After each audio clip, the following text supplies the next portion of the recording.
সারাদিন কাজের ব্যস্ততা, তাই সকাল সকাল ঘুম থেকে উঠে মাঠে গেলাম। মাঠে যাওয়ার পরে কিছু সবজি সংগ্রহ করলাম, সেগুলো বাসায় নিয়ে আসলাম।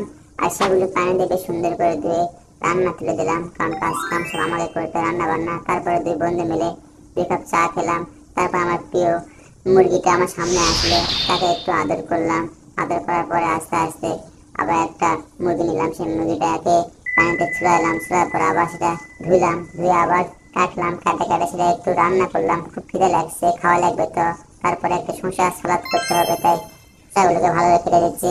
কেটে নিয়ে সালাদ করবো। সালাদ করার পর এগুলো আবার একটা ডিম ভেঙে নিলাম। ডিম ভেঙে নিয়ে ডিম একটা ভাজতে হবে, সে চিন্তা করতেছি। হ্যাঁ, আস্তে আস্তে ডিমগুলো শোলাগুলো খুব সুন্দর করে ভাজা সিস্টেম করলাম। শীতের সকালে এসব খেতে ভালো লাগে দেখি, খুব সুন্দর লাগতেছে, খুব ইন্টারেস্ট, খুব টেস্ট লাগতেছে, তাই খাচ্ছি। এমনি একটু ভাত নিলাম, উফ সেই স্বাদ লাগতেছে। আপনারা খাবেন নাকি? আসেন, না খেলে বুঝবেন না। আবার যেতে হবে বাজারে, বাজারে অনেক কাজ কাম আছে, তাই কপিগুলো নিয়ে যাচ্ছি। অনেক কপি আমার সবজির দোকান আছে তো, তাই আলাদা করতে হয়। চলে গেলাম, দেখি বাজারে কি কিনা যায়। উফ, এগুলো কিনলাম।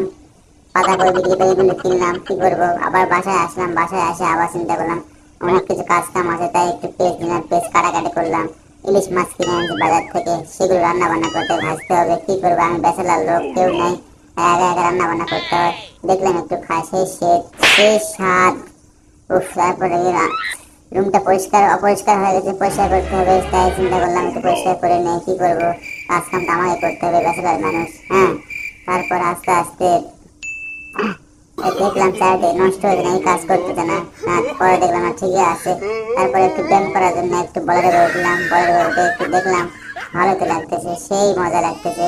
তারপর আর আমার বন্ধুগুলো দেখতেছে, তুই কি করিস তুই এখানে? আমি বললাম ব্যায়াম করতেছি। তারপর আবার আসলাম একটু সবজির আশপাশে। আসে এখানে একটা চাকু দিয়ে একটু কাটাকাটি করতেছি। কাটাকাটি না করলে ভালো লাগে না, আমার এসব করা অভ্যাস আছে ছোটবেলা থেকে। রান্না বান্না করা আমার খুব প্রিয়। তারপর আবার একটু চুলায় জ্বালা দিলাম, চাল দিয়ে ঘাটি তেল দিলাম, সরিষার তেল দিয়ে এই যে যেগুলো রান্না করতেছি। কিছুক্ষণ পর আবার খাওয়া লাগবে, খাওয়া না হলে তো ভালো লাগে না। এই যেটা ঢালিয়ে দিলাম, ঢালে দেওয়ার পরে আবার রান্না তুলে দিলাম। তুলে দেওয়ার পরে যে নাড়াচাড়া করতেছি, বেশ সুন্দর হচ্ছে। আশা করি খেতেও মজা লাগবে। একটু হলুদ মনে বেশি হবে, সমস্যা নেই, পারবো। ভাত দিয়ে খাওয়ার সময় ঠিক হবে না। একটু একটু কাঁচা লং মরিচ দিলাম, ঢেকে দিলাম। বেশ কিছুক্ষণ পরে হয়তো হয়ে যাবে, তারপর আমার খাওয়া শুরু হয়ে যাবে। এই তো বেশ সুন্দর হয়েছে, কিন্তু একটু হালকা ঝাল হয়েছে।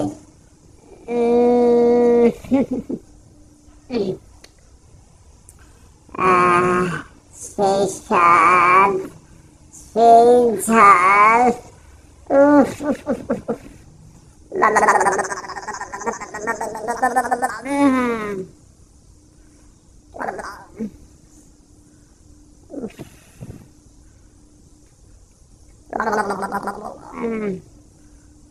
তারপর আমার বান্ধবী আমার বন্ধুকে সাজিয়ে দিল। কি করবো, সেলফি একটা তুললো, সেলফি তোলার পর আবার চলে আসলো।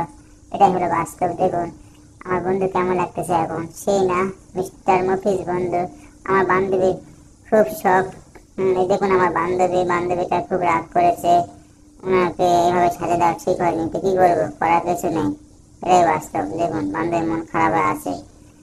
আমার বন্ধু চলে যাচ্ছে একা একা ডেটিং এ, বান্ধবীকে ছেড়ে। এদিকে আমার এক পাগলা বন্ধু যে গান শুরু করেছে, এই গানের কারণে মাথা নষ্ট হয়ে গেছে আমার বান্ধবী। কি করবে, করার কিচ্ছু নেই, এটাই বাস্তব। আর আমার চ্যানেলটা সাবস্ক্রাইব করবেন, ঠিক আছে? Thank you.